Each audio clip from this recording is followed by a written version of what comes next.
लो दोस्तों, आज एक ऐसी कहानी के बारे में बताना चाहूँगा जो कि सुनकर आप चकित रह जाएंगे। एक रहस्यमयी हवेली। शहर के किनारे घने जंगल के बीच एक पुरानी हवेली खड़ी थी, जिसे लोग अंतिम हवेली कहते थे, क्योंकि यहाँ जो भी आया वही कभी लौट कर नहीं आया।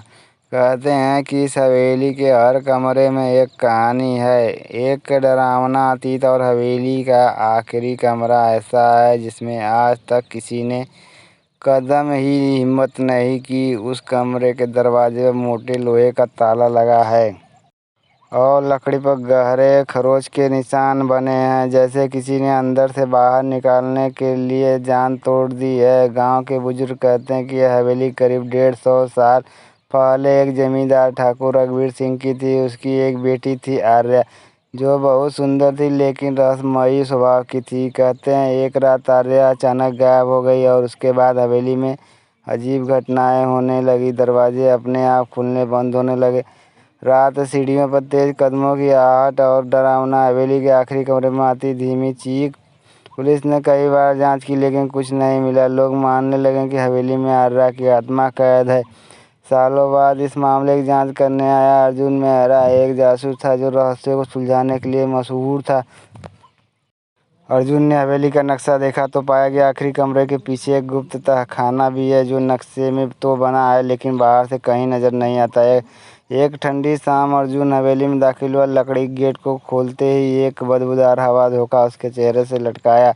अंदर सब कुछ धूल और जाले से ढका था। दीवारों पर पुराने चित्र टंगे थे, जिसकी आंखें जैसे उसके घूर रही है। तो उसके टार्च चलाकर पहला कमरा देखा तो वहाँ टूटी कुर्सियाँ, बिखरे कागज और एक पुराना संदूक पड़ा था। संदूक खोलते हुए एक लाल मखमली कपड़े में लिपटाया हुआ एक सुनहरा लॉकेट मिला। लॉकेट में एक पुरानी फोटो थी आर्या की, लेकिन उसके चेहरा पर हल्की खरोंच बनी थी, जैसे किसी ने गुस्से में नाखून से फोटो वार किया हो। अर्जुन आगे बढ़ा तो गलियारे में उसके दरवाजे के पीछे धीमी आवाज़ आई। वह धीरे से पास गया। दरवाज़ा खुलने उसके सामने एक लंबा अंधेरा हॉल था, जिसके अंत में आखिरी कमरा था। कमरे के दरवाजे पर लोहे का भारी ताला लगा था। उसे ताले को तोड़ना चाहा, तभी उसके कान में किसी औरत की फुसफुसाहट सुनी कि मत खोलो। अर्जुन ने पीछे मुड़कर देखा, कोई नहीं था। उसके ताले को तोड़ा, दरवाज़ा चरमरा हुआ खुला और अंदर का नज़ारा देखकर सन रह गया। कमरे में हर तरफ दीवारों पर नाखून के निशान थे। बीच में एक लकड़ी की मेज पर खून के धब्बे थे। फर्श पर जंजीरें पड़ी थी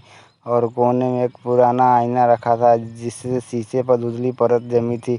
जैसे कि अर्जुन ने आईने को साफ किया, उसने पीछे किसी का चेहरा नजर आया। एक लंबी सफ़ेद कपड़ों में लिपटी औरत, जिसके बाल बिखरे हुए थे और आंखें खून सी लाल थी। अर्जुन ने पलट कर देखा तो वहाँ कोई नहीं था, लेकिन अचानक दरवाज़ा अपने आप बंद हो गया और कमरे में ठंडक इतनी बढ़ गई कि उसकी सांसें जमने लगी। आईने से एक आवाज़ आई, तुम भी नहीं रहोगे? अर्जुन ने देखा कि आईने में उसका चेहरा धीरे धीरे आर्या के चेहरे में बदल रहा है। तभी कमरे की दीवार पर ईंट हल्की सी हिली। उसके जोर लगा रहा ईंट निकाली तो एक पीछे छोटा गुप्त दरवाज़ा मिला। दरवाजे से अंदर गया तो वहाँ एक लंबा अंधेरा रास्ता था जो तहखाने तक जाता था। तहखाने में एक लकड़ी का बक्सा था। बक्सा खुलते ही आर्या की लाश मिली। उसके हाथ पांव जंजीरों में बंधे थे और उसके गले में वही लॉकेट था जो अर्जुन को पहले कमरे में मिला था। तभी पीछे से तेज कदमों की आवाज़ आई।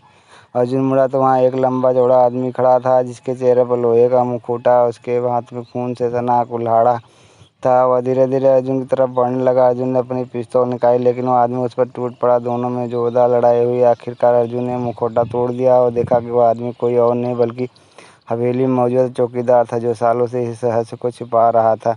उसने कबूल किया कि ठाकुर रघुवीर सिंह की उसकी बेटी आर्या को हवेली खजाने का राज बताने से मना किया था, लेकिन जब उसने यह राज अपने मंगेतर को बता दिया तो ठाकुर ने गुस्से में उसे मार डाला और तहखाने में छिपा दिया। चौकीदार बात को जानता था और खजाने को अपने कब्जे में रखना चाहता था, इसलिए उसने हवेली को भूतिया दिखाने के लिए हर तरह के डरावने खेल रचे। पुलिस ने चौकीदार को गिरफ्तार कर लिया। तहखाने से मिला खजाना और आर्या के अवशेष सरकार ने सुरक्षित कर दिया। हवेली के आखिरी कमरे का दरवाज़ा अब खुला था, लेकिन वहाँ आज भी लोग जाने से डरते थे, क्योंकि कहते थे कि आधी रात को वहाँ से किसी लड़की की शिकायत की आवाज़ आती है और आईने में उसकी परछाई दिखती है, जो इंतज़ार कर रही है कि कोई अधूरी कहानी पूरी करे। हेलो दोस्तों, अगर कहानी आपको अच्छी लगी तो चैनल को सब्सक्राइब करके बेल आइकन दबाना ना भूलें। और भी कहानियाँ आपको लेकर आता रहूँगा।